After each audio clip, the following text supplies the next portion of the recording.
La dernière fois, j'étais avec des amis et chacun partageait un peu ses expériences, ses histoires. Et au bout d'un moment, en fait, on en est arrivé à parler de trahison. Ouais. Parce que l'un d'entre eux avait raconté à quel point il avait été blessé par quelqu'un qui était proche et à quel point il n'arrivait pas à tourner la page. En fait, ça restait en lui, quoi.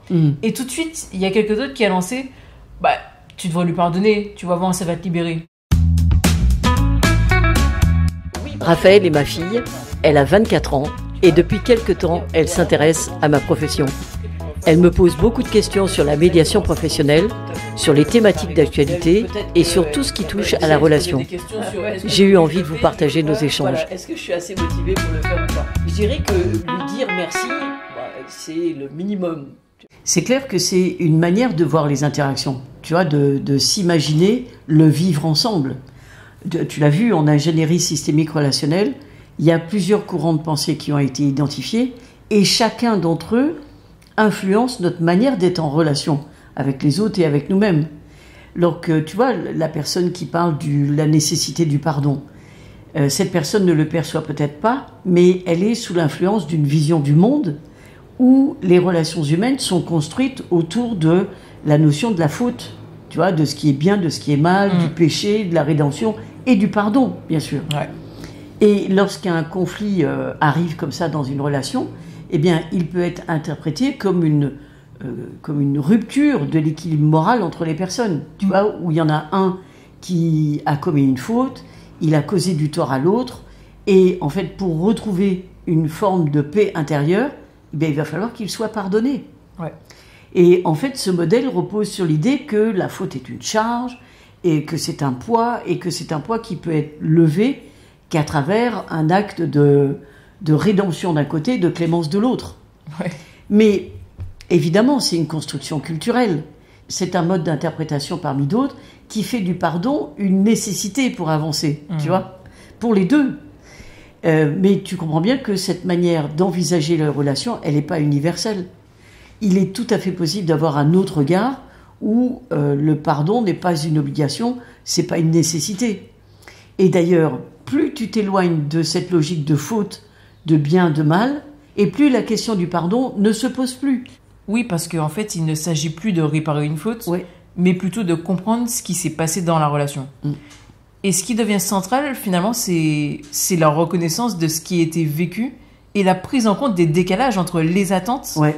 les perceptions et les intentions. D'ailleurs, je ne sais pas si tu te souviens, mais on avait rencontré cette personne qui te racontait son expérience avec une de ses amies, tu sais, qui, selon elle, l'avait trahi. Oui. Elle répétait qu'elle devait pardonner, mais qu'elle n'y arrivait pas, quoi. Ouais. Et elle sentait qu'elle n'était pas alignée avec ça. Et pourtant, tout son entourage lui disait que si elle voulait avancer, il fallait qu'elle pardonne. Ouais. Et on sentait, en fait, qu'elle se sentait prisonnière de la situation. Ben oui, parce qu'en fait, elle était enfermée dans cette injonction interne et externe, tu vois, Ouais. cette injonction au pardon et dans cette vision de la trahison. Donc elle voulait avancer, elle voulait retrouver une forme de sérénité, mais tu as bien dit, elle se sentait pas alignée parce que c'était ses mots, en fait, elle le disait, elle l'a dit à plusieurs reprises, moi je me sens pas alignée avec cette idée qu'il faudrait que je lui pardonne. Parce que, très clairement, tout le monde n'adhère pas à ce courant de pensée. Mais c'est pas facile d'en prendre conscience parce que ça n'est jamais vraiment dit, en fait, tu vois. Et c'est d'ailleurs au moment où tu lui as expliqué que nous sommes tous ignorants de ce qui peut être important pour l'autre et que cette ignorance-là nous amène souvent à des maladresses, qu'elle a pu voir la situation sous un autre angle.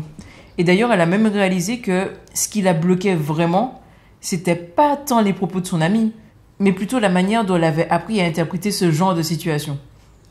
Donc, dans cette logique du pardon, l'idée qui est sous-jacente, c'est que si l'autre me blesse, ben c'est nécessairement qu'il a mal agi, qu'il a fait intentionnellement et que pour rétablir un équilibre, il faut que je trouve en moi la capacité de pardonner. C'est tout à fait ça. Mais quand elle a changé de regard, en fait, quand elle a changé de posture, ben, elle a vu tout autre chose. En fait, elle a vu que son amie, elle avait aucune intention de la blesser volontairement.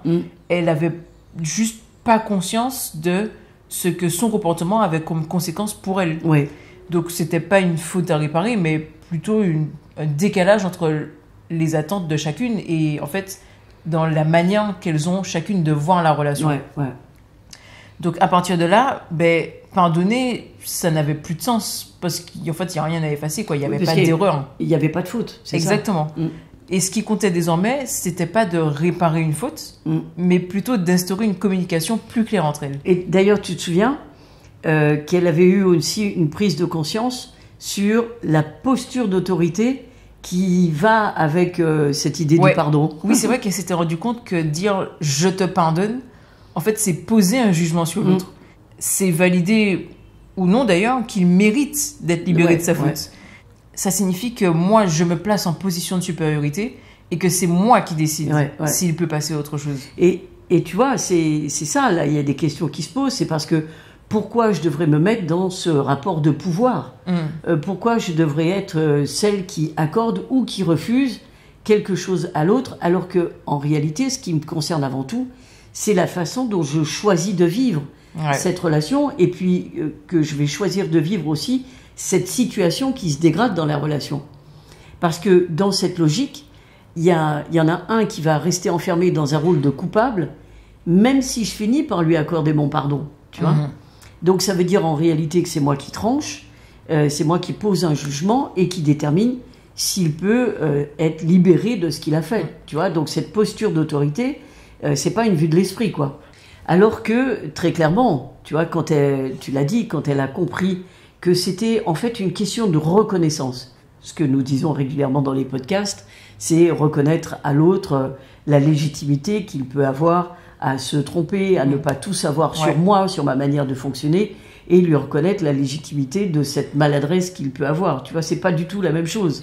Et cette approche, elle change tout parce qu'elle va vraiment dans le sens de ce que propose l'ingénierie systémique relationnelle. C'est-à-dire que l'idée n'est pas d'enfermer les personnes dans un modèle ou un courant de pensée où elles doivent suivre une logique toute faite, mais plutôt de leur permettre de penser par elles-mêmes pour qu'elles prennent des décisions libres et éclairées.